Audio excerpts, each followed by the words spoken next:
The air of southern Africa in 1827 was thick and heavy, not with the dust of the savannah, but with a pervasive, sticky fear. It smelled of blood and soured milk that no one dared to drink.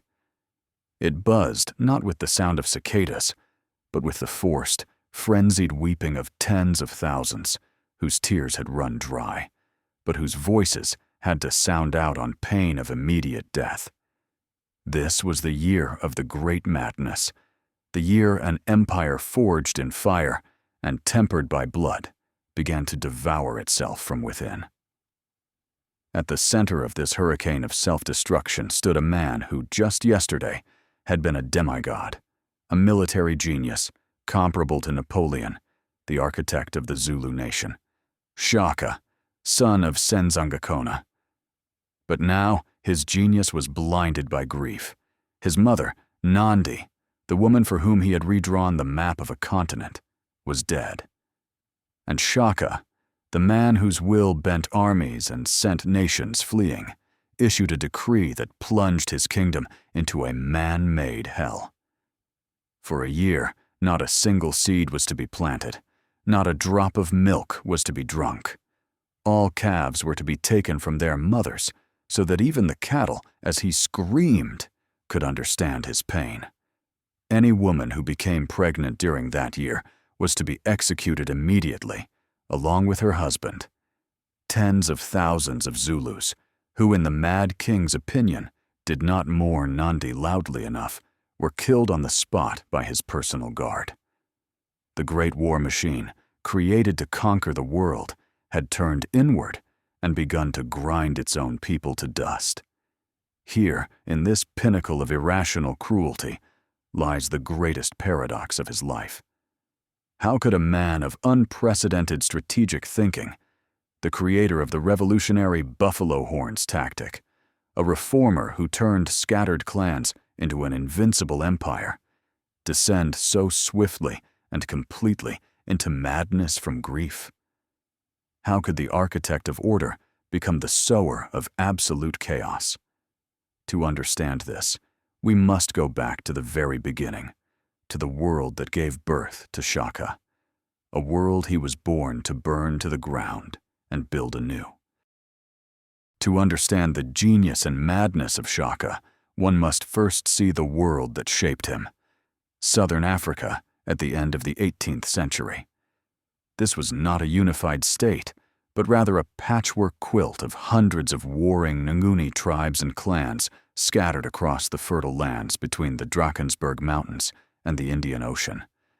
The geopolitical map of this region was as fluid and dangerous as the waters of the Tugela River. Power was decentralized, wealth was measured in cattle, and warfare, though frequent, was more ritualistic and limited. According to oral traditions, battles of that time were more a display of valor than an act of total annihilation. Warriors, armed with long throwing spears called assegais, would approach each other at a distance, exchange throws and insults, and after a few losses, one side would typically retreat, ceding cattle or territory. Conquest did not mean destruction. Defeated clans were often simply incorporated into the victor's clan structure, retaining their chiefs and identity. It was a world of checks and balances, of ancient traditions, where status was determined by lineage, and the future seemed predictable. However, beneath this apparent stability, deep changes were brewing. Population growth and limited grazing lands were creating demographic pressure. Trade with the Portuguese at Delagoa Bay, bringing new goods and ideas, began to undermine the old ways. In this cauldron of slowly simmering tensions, two major power centers were already emerging, two confederations that began to subdue smaller clans. In the north, the Ndwandwe Confederation under the leadership of the powerful and ruthless Zwide, and in the south, the Mthethwa Confederation, led by the wise and visionary Dingiswayo. These two titans were already preparing for an inevitable clash that would determine the region's future. But neither could have foreseen that the real storm, the tectonic shift that would sweep them both away and the entire old world with them, would come not from a center of power, but from the periphery, in the form of an illegitimate, exiled, and despised boy, in whose heart burned a resentment capable of incinerating a continent.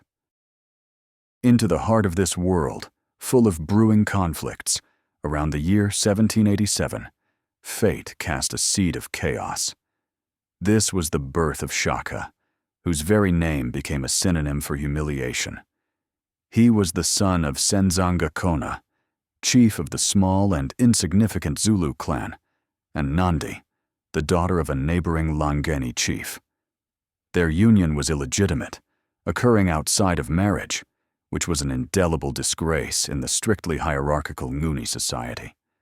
When Nandi announced her pregnancy, Senzanga Kona's court tried to dismiss it, mockingly claiming she was merely suffering from an intestinal ailment caused by the Shaka beetle. When the boy was finally born, this derogatory nickname stuck to him, becoming his name, Shaka the beetle. It was a brand seared onto his soul from his very first day. His childhood was an endless series of humiliations. Nandi, a woman of strong and proud character, was eventually accepted at Senzanga Kona's court as a junior wife, but neither she nor her son ever truly belonged. Shaka was the target of constant ridicule from his peers and intrigues from the chief's other wives. He was an outsider, a bastard, a living reminder of a broken taboo. Every glance, every word whispered behind his back, every taunt directed at his mother was stored in his memory, turning into fuel for a future rage. According to tradition, it was this early trauma that shaped the two main traits of his character: a boundless, almost pathological devotion and love for his mother, the only person who was his shield and support, and an icy, calculated cruelty towards the rest of the world that had rejected him. He grew up observing the mechanics of power, the weakness of his father, the hypocrisy of the court. He learned to hide his true feelings behind a mask of indifference, but inside him, a fire was raging. This fire was his secret strength, a desire not just to prove everyone wrong, but to create a new world where he and his mother would set the rules, a world where the name Shaka would evoke not laughter, but awe and terror. It was this deep psychological trauma, this thirst for vengeance for his mother's humiliation, that would become the engine driving the great Zulu war machine and, ultimately, lead it to self-destruction. Around the birth and youth of figures of Shaka's magnitude, history and myth always intertwine into a single, inseparable tapestry, where it is difficult to separate reality from prophecy. Zulu oral tradition, passed down through generations, is filled with omens and predictions that surrounded his arrival, creating an aura of predetermination and fatal inevitability for his destiny. It is said that on the night of his birth, a storm of unprecedented force swept over the Zulu lands, and the elders, watching the sky split apart, whispered that it was either the wrath of the ancestors or the sign of the birth of one who would speak with them as an equal. Another legend tells of a seer who, upon seeing the newborn Shaka, foretold to Senzanga Kona that this child would swallow all other chiefs as a great python devours goat kids, and create a nation that will be united as one fist. These stories, whether they arose before or after his rise to power, served a crucial function. They legitimized his rule in the eyes of the people and presented him not merely as a usurper, but as the executor of a higher will, an instrument of fate. They also reflected a deep-seated fear of the destructive force he carried within him. One of the darkest omens, according to tradition, was linked to his mother, Nandi. It was said that the son born of her passionate and forbidden love would love her with the same all-consuming force, and that this love would become the source of his greatest strength and the cause of his ultimate downfall. It was as if the ancestral spirits themselves were warning. He who places one mortal above the entire nation and its traditions is doomed to sacrifice that nation to his heart in the end. These myths and prophecies operated on two levels. On one hand, they created the image of a chosen one, a Superman whose ascent was preordained. On the other, they subtly hinted at the central paradox of his personality. His creative energy and his destructive madness were two sides of the same coin, born from the same source, his childhood wounds and his all-consuming attachment.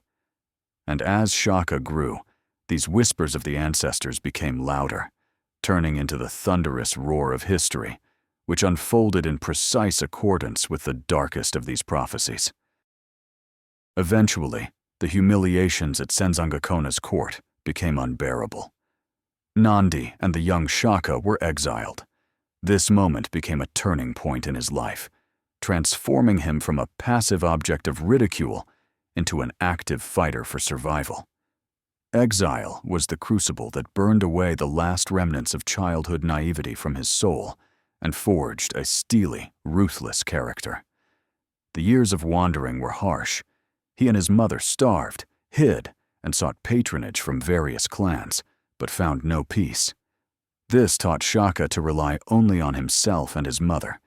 He saw the world as a brutal arena where the strongest, the cleverest, and the most ruthless survive.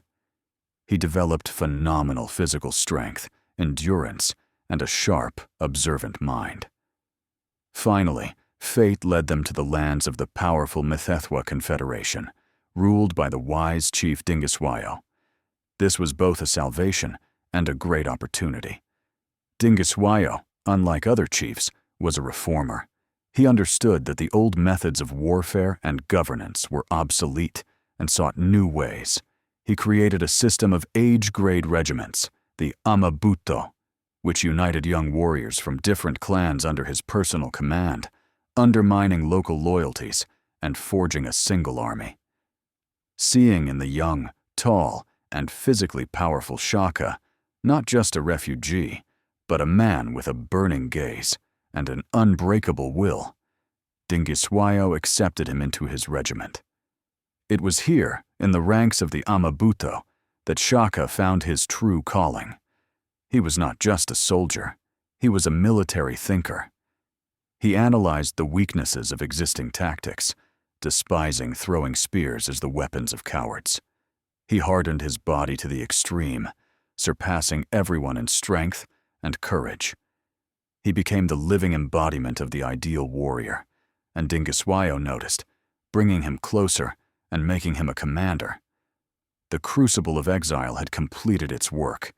The humiliated beetle boy was dead, and in his place was born a warrior whose heart was as cold as steel and whose mind was as sharp as the blade of the spear he would soon invent. It was within Dingiswayo's army that Shaka first unleashed the fury and genius boiling inside him. He didn't just participate in battles, he reimagined them. The pinnacle of his early career and the first demonstration of his revolutionary thinking was a moment that has passed into legend as the first dance of the short spear. Shaka despised the traditional way of fighting. He saw it as cowardly and inefficient. Warriors, having thrown their long assegais, were often left unarmed or forced to retreat.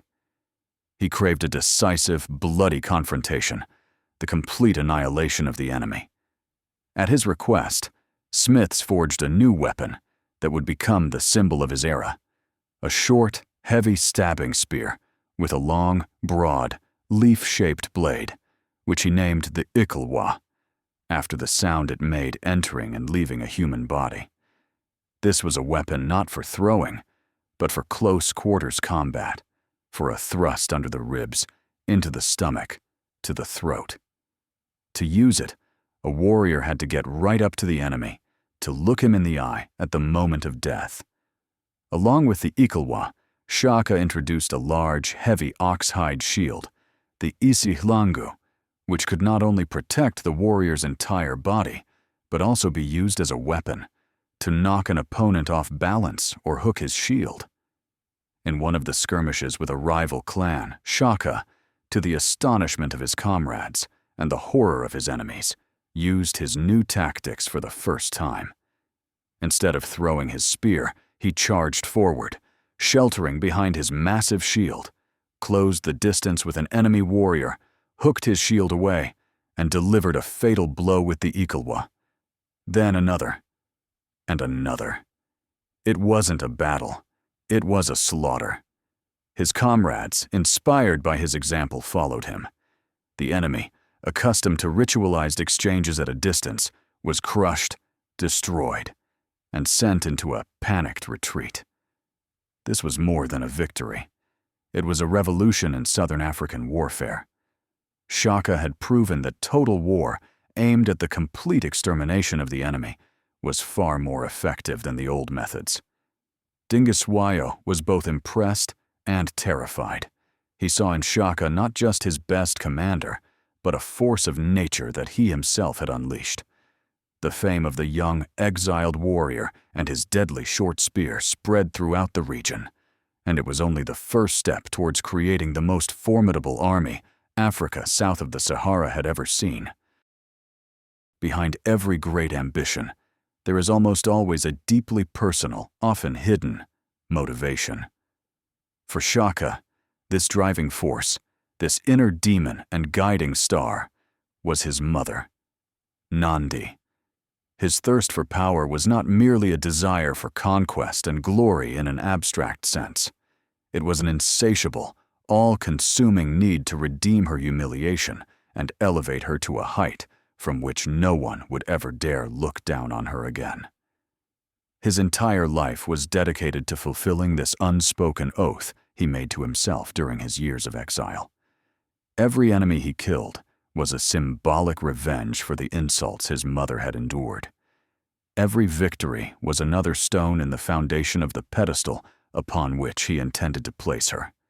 He saw her as the only person in the world worthy of absolute loyalty. While other chiefs surrounded themselves with many wives and concubines, Shaka, according to many sources, never married and had no legal heirs. His emotional world was entirely focused on his mother. She was his chief advisor, his confidant, the only person whose opinion he valued and whose disapproval he feared. This obsession had a dark side. It made him suspicious and ruthless towards everyone else. Any sign of disrespect towards Nandi, real or imagined, was punished with immediate and agonizing death. He created a cult of personality around her, equal to his own. Chiefs of conquered tribes were required to pay her homage as if she were a goddess. This fixation explains both the greatness of his achievements and the depth of his future downfall. His genius was directed at creating a perfect system of protection for one single person. The entire Zulu Empire, with its invincible army, rigid discipline, and centralized power, was, in essence, a giant fortress built around Nandi. He was not just building a nation, he was building a sanctuary for his mother. And that is precisely why, when the center of his universe, the single axis that held his world in balance, disappeared, the entire grandiose structure, stripped of its meaning and purpose, was doomed to collapse, dragging its creator and the entire nation, held hostage by his filial love, into an abyss of madness. Following the death of his father, Senzanga Kona, Shaka, with the support of his patron Dingiswayo and his fame as an invincible warrior, easily seized power over the tiny Zulu clan, which numbered no more than 1,500 people. This was the moment the lion finally claimed its pride. But Shaka had no intention of being just another petty chief. He saw the Zulu clan not as a home, but as the nucleus of a future empire, a springboard for total revolution. From that moment, he began to implement his radical ideas, transforming his people into the most perfect and ruthless war machine on the continent. First, he reformed the army.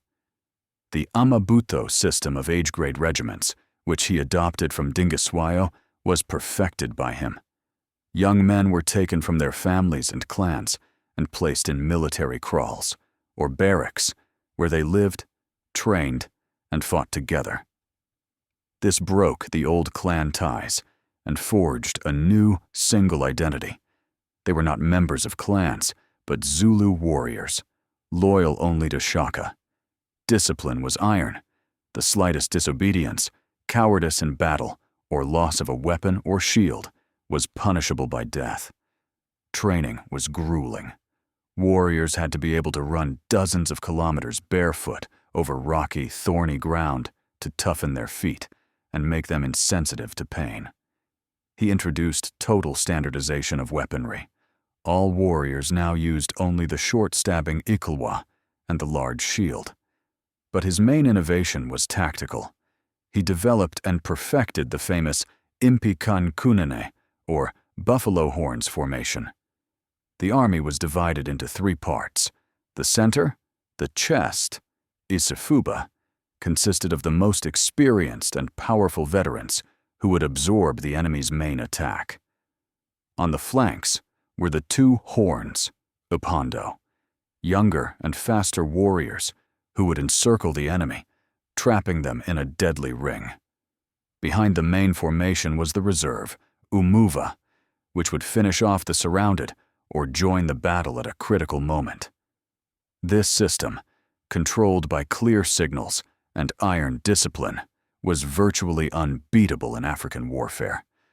The Zulu army was no longer a militia. It became a professional, standing force, bound by blood, fear, and absolute devotion to its king. The birth of this machine meant the death of the old world. The launch of the Zulu war machine detonated one of the most bloody and catastrophic periods in Southern African history, known as the Mfecane, or Defacon, the crushing or scattering. Shaka did not just wage wars, he changed their very nature. His goal was not subjugation, but the complete annihilation or assimilation of the enemy. When his impi, arranged in the deadly buffalo horns formation, descended upon an enemy, they left nothing but scorched earth and corpses. Men of fighting age who refused to immediately swear allegiance were exterminated. The elderly, women, and children were either killed or absorbed into the Zulu nation, their children raised as Zulus in the Amabuto system, forever losing their former identity. This terror triggered a chain reaction across the subcontinent. Tribes fleeing the advancing Zulu army fled their lands in panic, becoming hordes of refugees. But these refugees, in turn, attacked their neighbors to survive, seizing their cattle and lands. This created a domino effect. Waves of violence and migration spread from Zululand for hundreds and thousands of kilometers, reaching modern-day Zimbabwe, Mozambique, Malawi, and even Tanzania. Entire peoples were destroyed or scattered. Others, under the pressure of circumstances, adopted the Zulu military model themselves to survive, creating new, predatory states. Thus emerged the Ndebele people under one of Shaka's former generals, Mzilikazi, and the Shangaan state founded by Soshangane.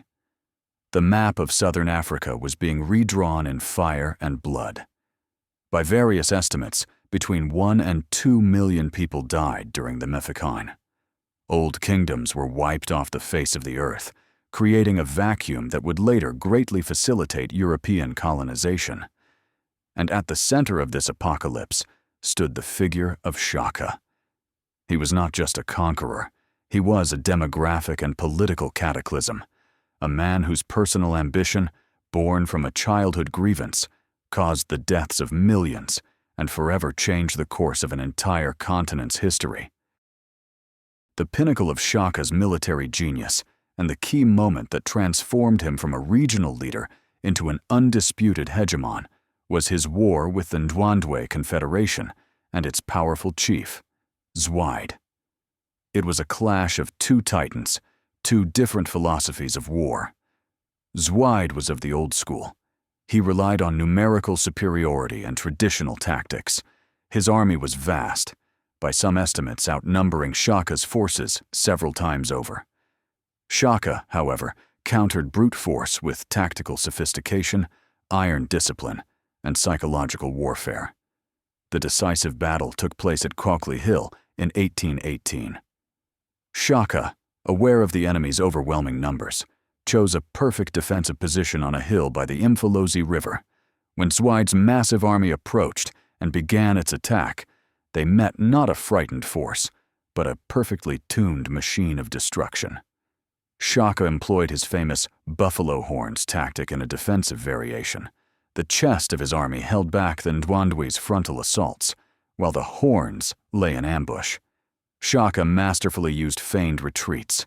His warriors would pretend to flee, luring the enemy into narrow passages where fresh Zulu forces would crash down on their flanks. He also proved to be a master of logistics and psychological warfare. Before the battle, he hid food supplies and cattle, and during the fight, his warriors were constantly supplied with water and food, while Zwide's army, in enemy territory, quickly became exhausted. The battle lasted 2 days and turned into a slaughter for the Ndwandwe. They suffered horrific losses, breaking against the disciplined ranks of the Zulus. In the end, Zwide's army was not just defeated, it was virtually annihilated. This victory was an African Austerlitz. Shaka proved that not numbers, but organization, discipline, and brilliant tactics decide the outcome of a war. After the Battle of Kwakli Hill, no one could challenge him again. He absorbed the remnants of the Ndwandwe Confederation, and Zwide himself fled.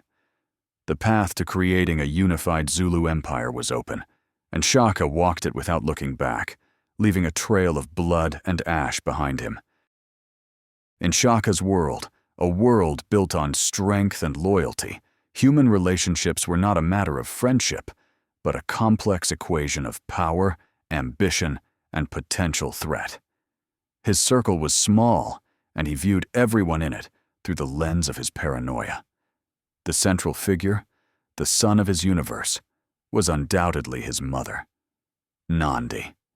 She was not just a mother, but a co-ruler, the only person he trusted implicitly and whose word was law to him. Her influence was immense.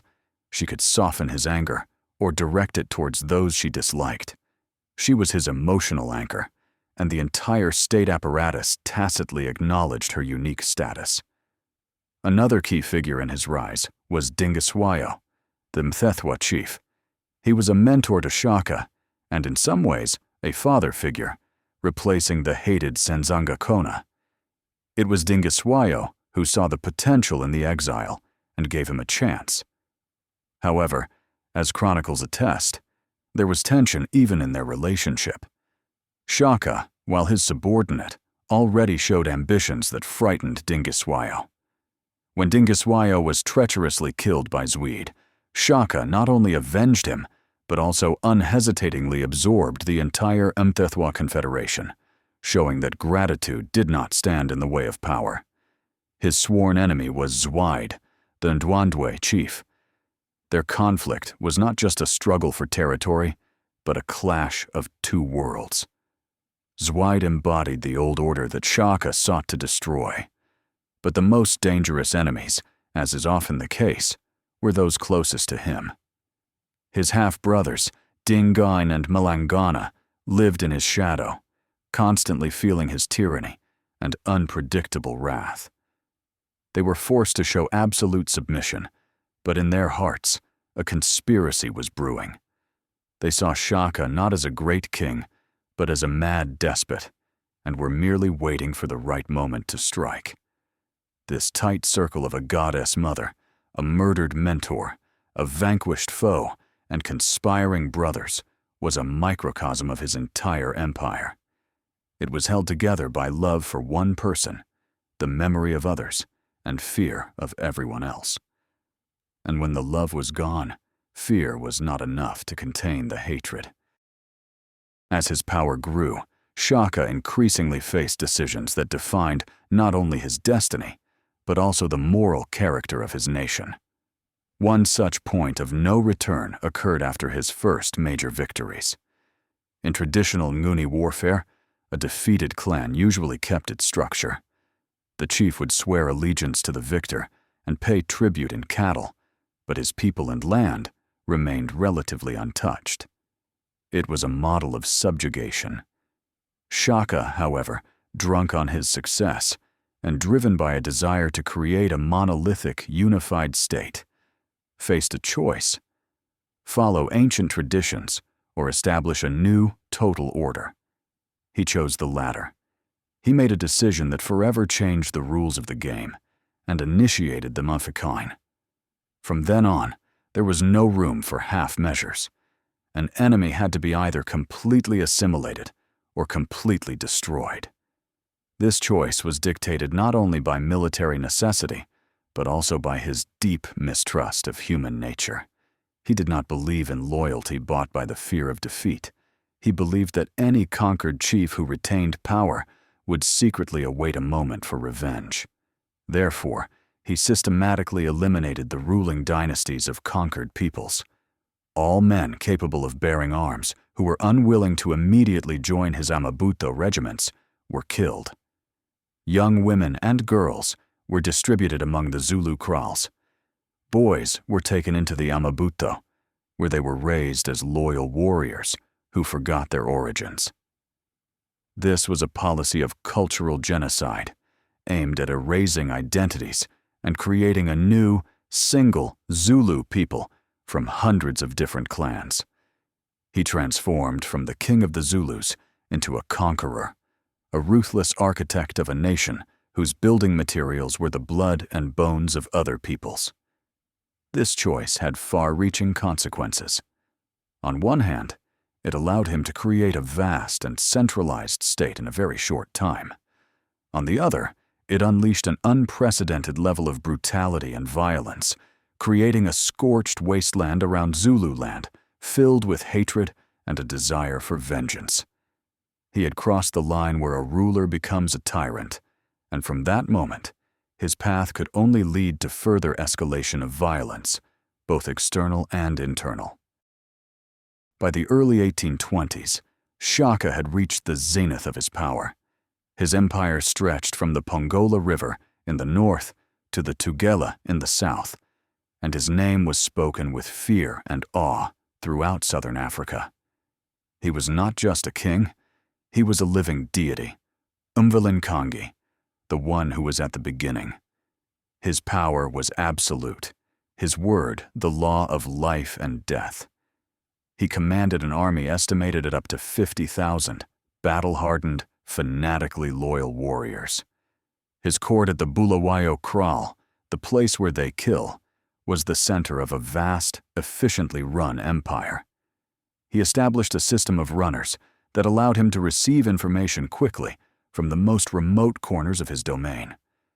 His decrees were executed without question. He controlled every aspect of his subjects' lives. He decided when warriors could marry, how cattle were distributed, when to plant, and when to harvest. During this period, his moment of pride, or hubris, as the ancient Greeks called it, became apparent. He began to believe in his own infallibility and divine destiny. Legends say he conducted cruel tests to check his warriors' loyalty, ordering them, for example, to walk through fire or jump from cliffs. He challenged not only men but nature itself, believing his will could change the world. This cult of personality, which he deliberately cultivated, also had a practical purpose. It was the cornerstone of unity for his diverse empire, composed of dozens of conquered peoples. But absolute power corrupts absolutely, and Shaka was no exception. He stopped listening to advice, seeing any disagreement as treason. His suspicion, born in childhood, grew into clinical paranoia. He surrounded himself with spies and informers, and waves of executions on the slightest suspicion of disloyalty became commonplace. At the height of his glory, standing atop the world he had created, Shaka was more alone and vulnerable than ever. He had defeated all external enemies, but his main enemy, his own inner demons, was gathering strength, preparing to strike the moment his world showed its first, slightest crack. It was at the peak of his power, when the empire seemed invincible, that the first, barely visible cracks began to appear in its monolithic facade. They were not external, but internal, rooted in the very nature of the system Shaka had created. His state was a militocracy, its economy entirely dependent on constant military expansion. The army needed to be fed, the warriors rewarded with cattle, and land seized from enemies. But as the empire expanded, enemies became fewer, and those that remained were farther away. Military campaigns grew longer, more exhausting, and less profitable. The Amabutto, the foundation of his power, began to show signs of fatigue. Many warriors had been denied the right to marry and start families for decades, spending their entire lives in barracks and on campaigns. Their loyalty, built on fear and the prospect of glory, began to weaken under the strain of endless war. Discontent was also growing among the ruling elite. The generals who had led Shaka to victory saw him becoming increasingly tyrannical and unpredictable. Their lives depended on his slightest whim. Execution for a minor mistake or mere suspicion became the norm. The atmosphere at the court in Bulawayo was thick with fear and intrigue. But the main crack, the harbinger of the coming storm, was Shaka's own growing paranoia. He trusted no one except his mother, Nandi. He saw conspiracies in every corner, betrayal in every glance. His hatred and suspicion were particularly strong towards his half-brothers, Tingane and Mlangana. He knew they were the only ones with any legitimate claim to his throne and kept them under constant surveillance, subjecting them to humiliation. This paranoia was not baseless, but it created a self-fulfilling prophecy. The more he terrorized his inner circle, the stronger their desire to be rid of him became. The empire, outwardly mighty and unified, was internally like a taut string, ready to snap at the slightest touch. And that touch of fate was near. All these factors, the army's fatigue, the elite's discontent, and the king's paranoia, created a combustible mix that needed only a single spark to explode. In 1824, an event occurred in the history of the Zulu Empire that seemed insignificant at first, but had far-reaching consequences. A ship carrying a group of British traders and adventurers, led by Lieutenants Francis Farewell and Henry Finn, arrived on the coast of Natal. They were looking for opportunities to trade in ivory and hoped to establish contact with the powerful ruler of these lands, rumors of whom had already reached the Cape Colony. Their arrival was Shaka's first direct encounter with the world beyond Africa, with a technologically advanced civilization. His reaction to the men from the sea was a mix of curiosity, arrogance, and pragmatism. He was impressed by their firearms, fabrics, and other novelties, but he did not see them as his equals. In his eyes, they were not representatives of a mighty empire, but a handful of useful barbarians who could be used for his own purposes. He allowed them to establish a small settlement in the bay that would later become the city of Durban, and entered into trade relations with them. He saw them as suppliers of exotic goods and, more importantly, potential mercenaries with their thunder sticks, which could give him an advantage in future wars. This contact, however, was a fatal mistake, a harbinger of the future fall not only of Shaka's dynasty, but of the entire independent Zulu nation. It opened a window into Zululand for European influence. Finn and his companions became the first Europeans to document the life, military organization, and brutality of Shaka's regime. Their diaries and reports, filled with both horror and admiration, formed the European image of Shaka as a Black Napoleon and a bloodthirsty savage. More importantly, Shaka, in his arrogance, failed to appreciate the true power behind these few traders. He saw the guns, but not the industrial factories that produced them. He saw the ships, but not the naval fleet of the British Empire. This first contact was the beginning of the end. He had allowed a force he could not control into his isolated world, and this force would return, just half a century later, to destroy the very kingdom he had built with such cruelty. As the empire expanded and the king's paranoia grew, the only constant center of stability in this whirlwind of violence remained. Nandi, the Queen Mother. Her role in Shaka's state cannot be overstated. She was much more than just the ruler's mother. She was his chief advisor, his anchor, the only person capable of curbing his fury and influencing his decisions. The kraal where she lived was the second most important center of power in the empire, and petitioners and chiefs flocked to her, hoping for her intercession with her formidable son. Shaka elevated her to the rank of a demigod. He created her own female regiment and gave her the best herds of cattle and the most fertile lands. Any sign of disrespect towards her was punished with a torturous death. This almost religious devotion had deep psychological roots. In her, he saw the symbol of his own triumph over humiliation. By elevating her, he was washing away the shame of his illegitimate birth. By protecting her, he was metaphorically protecting the vulnerable, hurt boy he once was. But this deification also had catastrophic political consequences. The entire state machine, the entire ideology of the empire, became tied to the life and well-being of a single mortal. Nandi, being a powerful and intelligent woman, often used her influence to soften her son's cruelest decrees, acting as a buffer between him and his subjects. However, her presence also intensified his isolation and paranoia. He trusted only her, and as she grew older and weaker, his fear of losing her became increasingly irrational.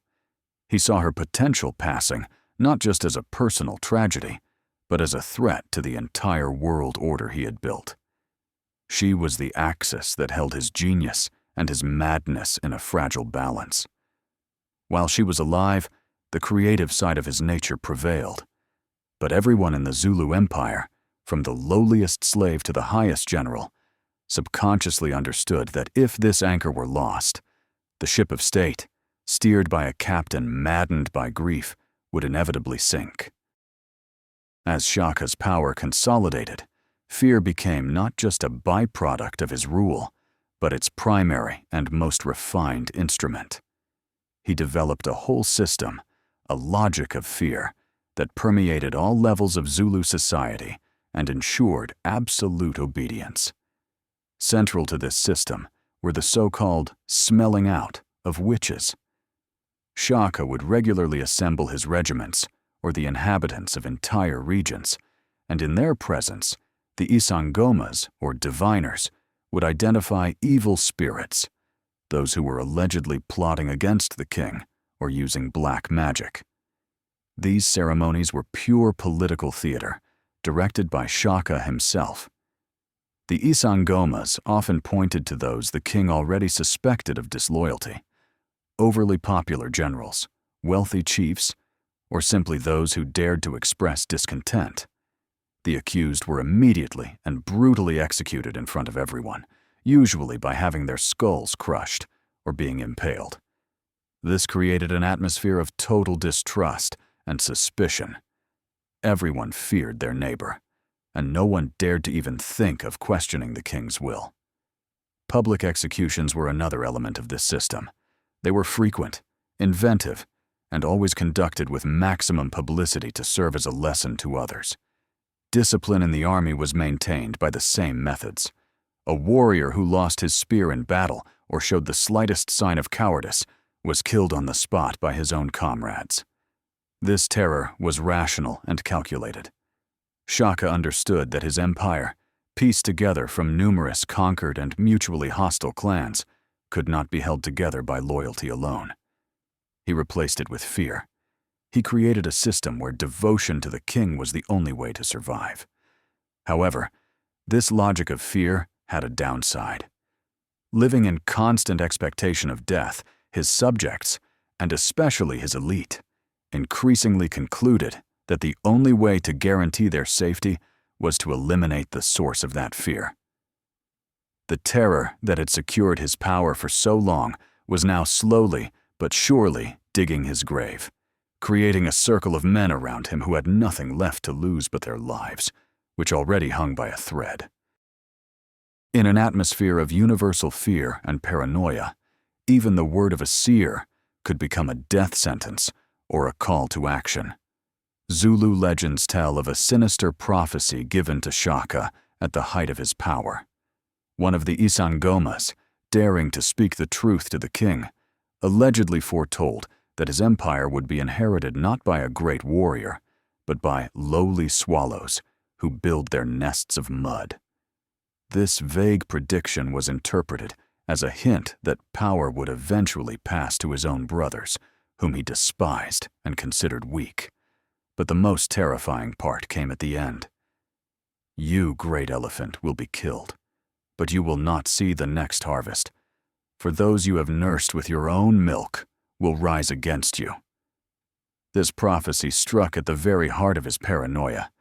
It confirmed his worst fears.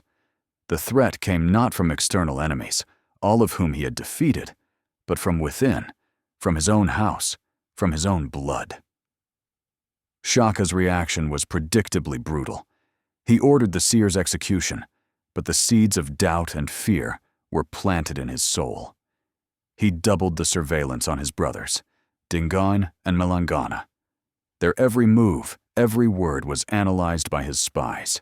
He subjected them to public humiliations, forcing them to do menial work to demonstrate their worthlessness. But the more he pushed, the more he convinced them that the prophecy must come true, and that their only chance of survival was to strike first. This prediction became a catalyst. For Shaka, it was confirmation of the world's total betrayal and a justification for further escalating his terror. For his brothers, it became a guide to action, a kind of permission from fate for regicide. History is full of such self-fulfilling prophecies, where the prediction of an event becomes its cause.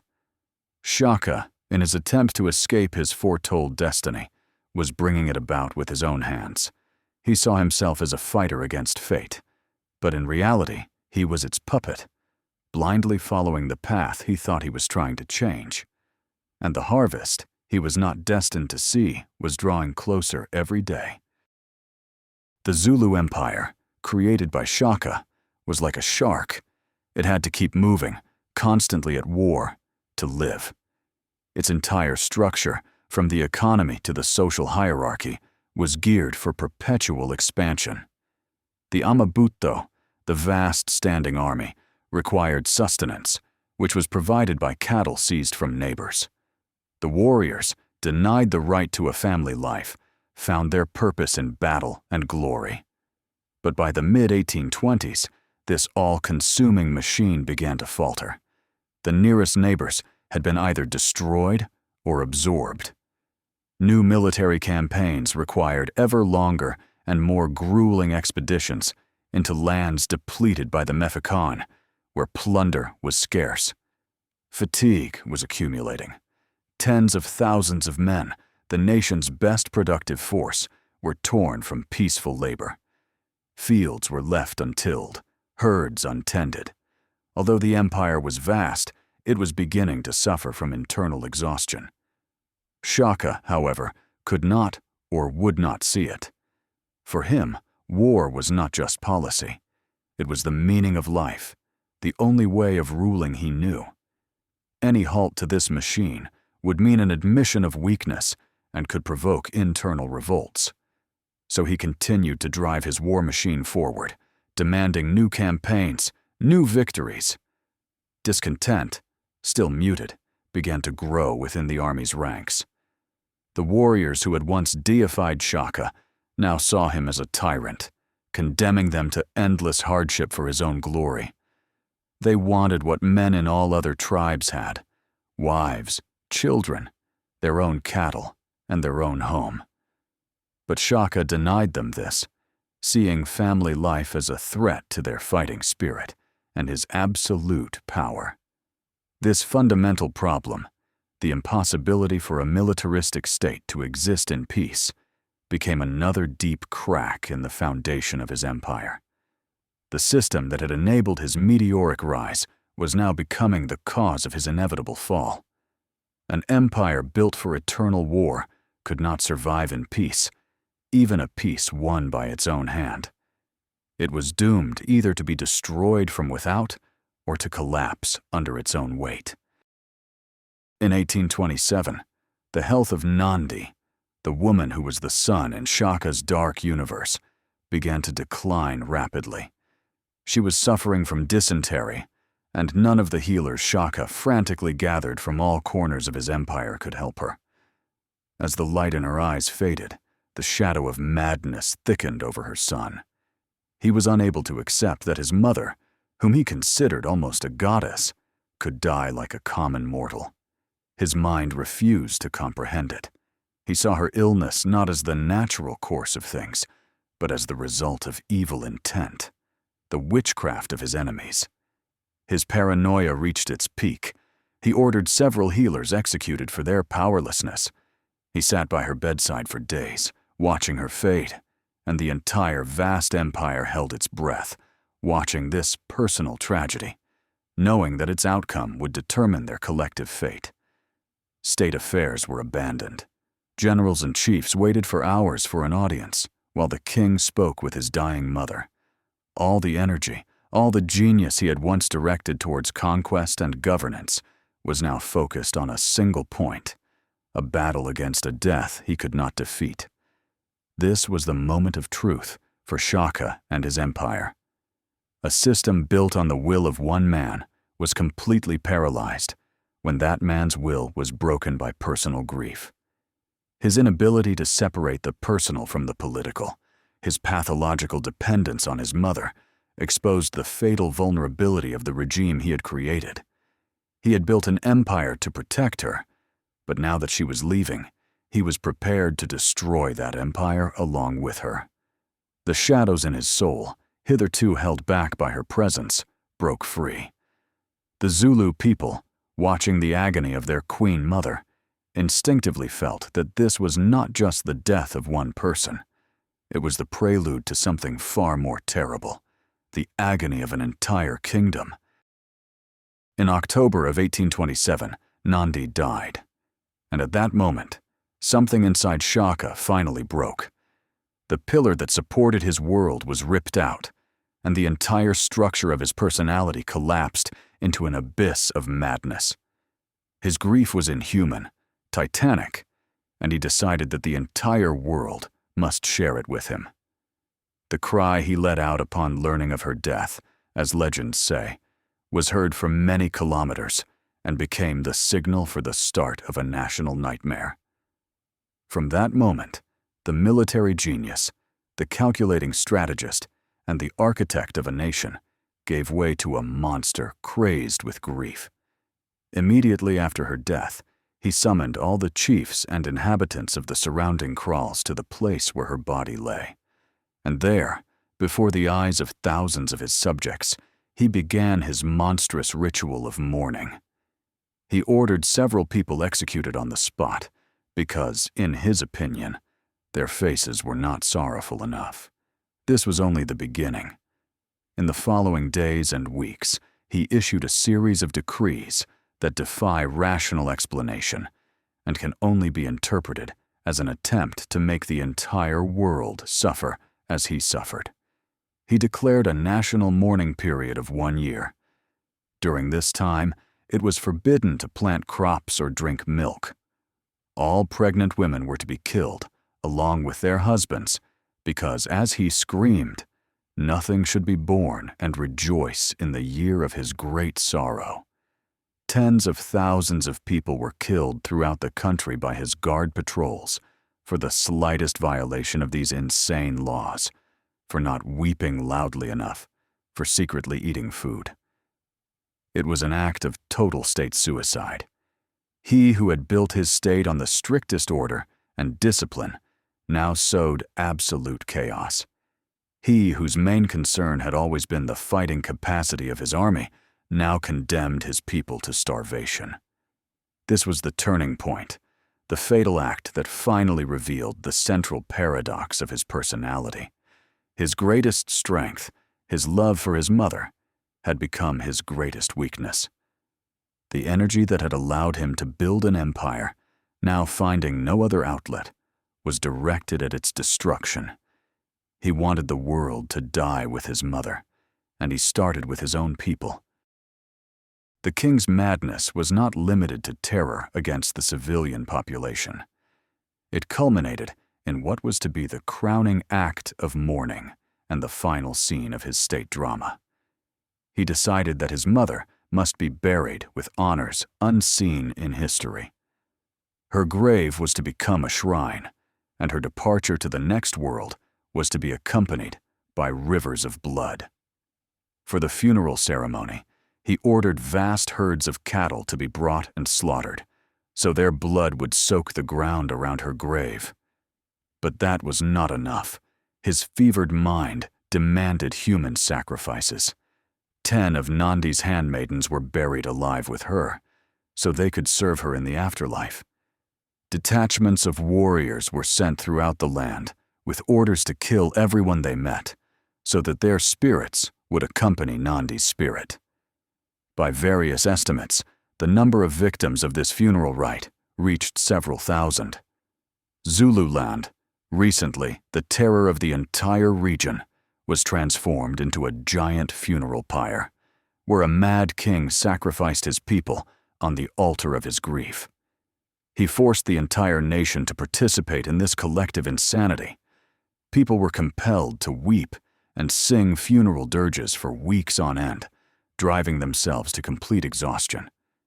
Any sign of fatigue or insufficient zeal was seen as an insult to Nandi's memory and punished by death. The kingdom he had built as a perfect machine for life and conquest was sentenced by him to death.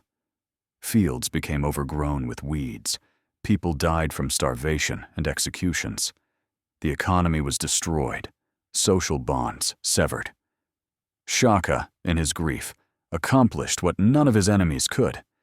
He brought the Zulu nation to the brink of total annihilation. This period, known as Shaka's Tsivi, or the madness of Shaka, became the climax of his tragedy. It vividly demonstrated that absolute power, unrestrained by law, tradition, or reason, inevitably leads to absolute destruction, especially when that power is in the hands of a man whose soul has been mortally wounded. Even in his grief, Shaka remained a man of action, but now his actions were devoid of any strategic logic. To distract himself from his pain, or perhaps to punish his army for failing to prevent his mother's death, he sent it on a pointless and ill-prepared military campaign. The target was the Sotho tribes living far to the north. The Zulu army, already depleted by famine and psychological terror, was forced into a long and grueling march through hostile territory. This campaign was the complete opposite of his previous, brilliantly planned operations. There was no clear objective, no reconnaissance, and insufficient supplies. It was a march of ghosts, the march of an army sent to its certain death by its own commander. Warriors died of starvation, disease, and in minor skirmishes. Discipline, once ironclad, began to crumble. The murmurs of discontent, previously suppressed by fear, now grew louder. This campaign exposed the fact that the great general had died with his mother. Only a tyrant driven by irrational impulses remained. The war machine he had so painstakingly built was malfunctioning and falling apart. When the remnants of the army, exhausted and demoralized, finally returned home, they brought neither glory nor spoils. This failure was the last straw. The Zulu elite, the generals, the chiefs, and most importantly, his own brothers, saw that the king was not just cruel. He had become a danger to the nation's very existence. He was leading them to ruin. The fear of him began to give way to fear for their own future. They realized that if he was not stopped, he would drag them all down with him. The last, senseless war became the catalyst for the conspiracy that had long been brewing in the shadow of his throne. While the exhausted army was returning from its disastrous campaign, vultures were already circling the throne at the heart of the empire. The conspiracy, which had long been just a quiet whisper in dark corners, now took shape and found resolve. At its head were two men who had both the right and the reason: Shaka's half-brothers, Dingaan and Malangana. They had lived their entire lives in the shadow of their powerful and cruel brother, enduring his humiliations and fearing for their lives every moment. They were joined by Mbopa, one of Shaka's most trusted servants and bodyguards, a man who had witnessed the king's madness up close and likely feared becoming its next victim. Their motivation was a mix of fear, ambition, and perhaps even a sense of patriotism. They saw that Shaka was leading the nation to disaster. The famine, the terror, and the senseless war had convinced them that he had to be stopped to save the Zulu people. Of course, personal ambition, especially in Dingaan, who had long dreamed of power, played a significant role. But it was Shaka's own actions after Nandi's death that gave them the moral justification and the support of other influential figures in the state. They secured the tacit consent of several key generals who were tired of the king's tyranny and unpredictability. The conspirators knew they had to act quickly before Shaka recovered from his grief and unleashed a new wave of repression upon them. They chose the perfect moment. The king was morally broken, his authority undermined by the failed military campaign, and the army, his main pillar of support, was distant and demoralized. Fear, which had been his greatest weapon for so long, now turned against him. The people he had terrorized concluded that the risk of regicide was less than the risk of continuing to live under his rule.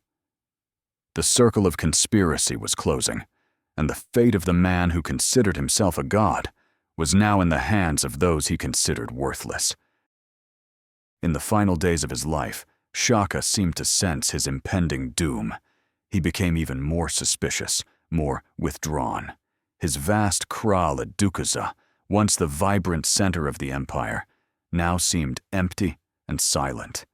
He spent his days in solitude, tormented by memories of his mother and the ghosts of those he had killed. The great conqueror who had subdued dozens of nations was now trapped in his own mind, in the empty throne room of his soul. He was utterly alone. His army, his creation, and his pride was far away. His most trusted advisors were either dead or part of the conspiracy. He had surrounded himself with a wall of fear, and now that wall cut him off from any help or information. The silence before the final betrayal was deafening. He who was accustomed to the roar of armies and the screams of the dying was now surrounded by the silence of hatred. On the 24th of September, 1828, while a delegation of petitioners distracted him, the conspirators struck. In that moment, there were no great armies, no tactical formations. There was only the raw, brutal reality of betrayal. The great warrior who had faced death 1,000 times on the battlefield now met it in his own home, at the hands of his own family. His empire was a reflection of his inner world, ordered, disciplined, but built on the fragile foundation of a single human attachment. When that foundation crumbled, the entire structure began to fall apart. The silence that enveloped him in his last days was not the silence of peace, but the quiet before the storm that would sweep him from the earth and close one of the most dramatic and bloody chapters in African history. The end came suddenly and was filled with grim irony. The man who had revolutionized warfare by creating the short, stabbing Iklwa was killed with that very weapon. The man who had built his empire on the principle of total war and the destruction of the enemy in close combat was stabbed to death in his own kraal, defenseless, by his closest relatives. On the 24th of September, 1828, Dingane, Mlangana, and the servant Mbopa attacked him. According to legend, his last words, addressed to his brother assassins, were prophetic. "Are you stabbing me, kings of the earth? You will kill me, but the swallows will inherit this land." He who could not foresee the betrayal of his own family, in the last moment of his life, perhaps saw the future of his entire people. The end of his life was a perfect reflection of its central paradox. His genius lay in his ability to control violence on a macro scale, to organize it, to turn it into an instrument of state building. But he was utterly helpless against violence on a micro scale, against the betrayal born from the very human emotions, fear and ambition, that he had so long and successfully suppressed in others. He created a system where the strongest survived, and in the end, he fell victim to that same system when his own strength, undermined by grief, gave out. His murder was not a great battle. It was an act of desperation, almost a domestic crime, which nonetheless had tectonic consequences for the entire continent. The Black Napoleon fell not at his Waterloo, not in a battle with an equal foe, but in a palace coup, which only underscored how fragile his power, based solely on personal genius and terror, truly was. Shaka's body, on the orders of his brother and the new king, Dingane, was hastily thrown into an empty grain pit. His assassins feared that even in death he possessed power and sought to dispose of him as quickly as possible, without any proper royal honors. Thus ended the ignominious journey of a man who in a single decade had changed the face of southern Africa. His death did not bring peace. On the contrary, it opened a new Pandora's box. Dingane, to consolidate his power, began with a bloody purge, eliminating all who were loyal to Shaka and all who might challenge him, including his co-conspirator and brother, Mlangana. But he possessed neither the military genius nor the charisma of Shaka. The empire, deprived of its cruel but brilliant architect, began to slowly disintegrate. Discipline in the army weakened, and the centrifugal forces that Shaka had restrained with an iron fist re-emerged. The fall of the Black Napoleon was the beginning of the end of Zulu hegemony. Dingane had to face a new, far more formidable force, the one Shaka had predicted with his last words, the Boer trekkers, who were advancing into the continent's interior. At the Battle of the Encome River, which went down in history as the Battle of Blood River, the Zulu army, still using Shaka's tactics, suffered a crushing defeat at the hands of a technologically superior enemy armed with firearms. It was a symbolic defeat. The era of the spear's dominance over the gun, the era begun by Shaka, was over. His death created a power vacuum and weakened the Zulu nation at the most critical moment in its history, when European colonizers were already at the gates. He had built a great fortress, but his successors could not defend it because he had left nothing behind but fear and scorched earth. No institutions capable of outliving him, no heir his equal in strength. The legacy of Shaka Zulu is as contradictory and multifaceted as the man himself. In historical memory, he remains a figure with two faces, each true in its own way. To some, primarily modern Zulus, he is the founding father of the nation, the great unifier who forged a single, proud, and powerful people from hundreds of scattered and warring clans. He is a symbol of black strength, of African genius, a man who created an empire capable of challenging anyone. In this interpretation, his brutality is seen as a necessary evil, harsh but unavoidable measures needed to end internecine warfare and create order out of chaos. His military and social reforms are recognized as progressive and brilliant. He is the hero of a national epic, an African Alexander the Great. However, there is another perspective, shared by the descendants of the peoples who were destroyed or scattered during the Mfecane. To them, Shaka is not a unifier, but a bloody tyrant, a demon whose ambitions caused the deaths of millions. They see him as the root cause of a catastrophe that devastated vast territories, facilitating subsequent European colonization. In this view, he is a destroyer whose reign was an era of unprecedented terror and violence. 19th-century European historians also contributed to this image, portraying him as a savage and bloodthirsty despot to justify colonial invasion as a civilizing mission.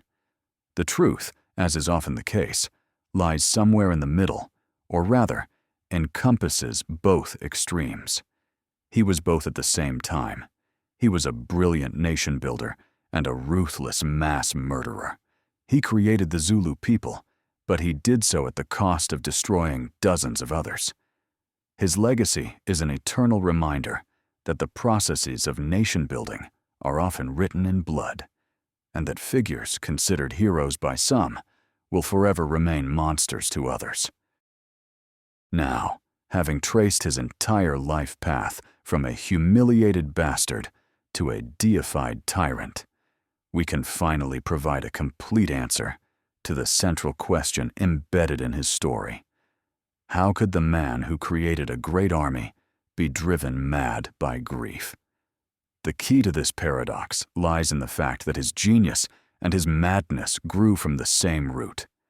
That root was his traumatic, all-consuming, and inseparable bond with his mother, Nandi. His military and organizational genius was not an abstract pursuit of power, but a sublimated need to protect one single person from a hostile world. His entire empire, with its iron discipline, innovative tactics, and total control, was a gigantic, hyper-complex system designed for a single purpose: to ensure the safety and supreme status of Nandi. He was not building a state. He was building a fortress around his mother, and his mind worked with utmost clarity and efficiency as long as that purpose existed. He was a genius as long as he had a reason to be a genius. When Nandi died, that central purpose, the meaning of his entire existence, vanished, and the colossal psychic energy that had previously been directed towards creation and conquest was trapped inside him, with no outlet. It did not disappear. It inverted, transforming from a creative force into a destructive one. His madness was not simply grief. It was the collapse of his entire operating system. The machine designed for protection, having lost its object, began to attack itself. His orders for mass killings and the prohibition of life were not just expressions of sorrow. They were a desperate, irrational attempt by his mind to restore control, to force the world to obey his will, just as it had obeyed him on the battlefield. He was trying to command the world to stop, to die with his mother, using the same methods of total coercion with which he had created his army. Thus, his genius and his madness are not two different entities, but two phases of the same process. His strength was his fatal vulnerability. The love that gave him the energy to build an empire ultimately became the grief that burned it to the ground. The story of Shaka Zulu extends far beyond the biography of a single African king. It becomes a universal parable about the nature of power, the fragility of the human psyche, and how deeply personal traumas can shape the destinies of entire continents. His life is a vivid illustration that absolute power, unchecked by any institutions, traditions, or moral constraints, inevitably becomes a hostage to the ruler's personality, his fears, his passions, and his madness. Shaka showed how one man, driven by genius and will, can change the world, but he also showed that a system entirely dependent on one man is doomed to collapse with him. His story raises eternal questions. What is more dangerous, the chaos of many small wars, or the order established at the price of total terror? Where is the line between a great reformer and a bloody tyrant? And can a man who built his greatness on suppressing humanity in others preserve it in himself? The echo of the spear he first thrust into an enemy still resounds through history, reminding us that empires built on fear alone are short-lived, and that even the mightiest conquerors remain, in the end, human, vulnerable to grief, loss, and loneliness. The tragedy of Shaka is not just a story of how a great warrior went mad. It is the story of how a man tried to build armor of steel and blood against his own pain, and how that pain eventually broke through and consumed not only him, but everything he had created, leaving behind only a bloody trail and an eternal, uncomfortable question about the price of greatness.